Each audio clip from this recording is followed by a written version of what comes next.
Alam mo ba na wala lahat ang kanilang Facebook page dahil nagpo-promote sila ng sugal? Si Boy Tapang lang naman ay merong 55 million followers sa kanyang page. Si Shasha naman ay merong 97 million followers naman.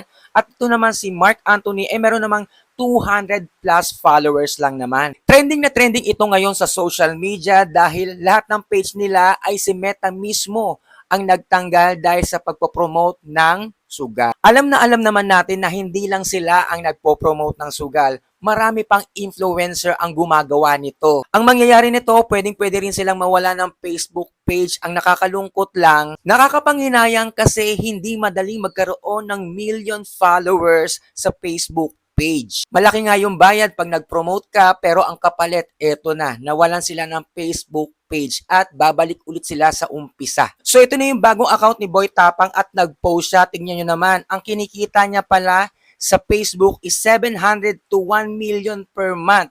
Pero pag nag-promote ka, ang bayad per video is 150 to 250,000. Ganon kalaki. Kaya pinili niya yan dati. Kasi nga hindi pa siya nakokontento sa kanyang sweldo per month. Sana all. Wala namang problema kung hindi ka nakokontento kahit malaki na ang kinikita mo. Pero kung dadagdagan mo siya sa maling paraan katulad nito, mapapa-lesson learn ka na lang talaga.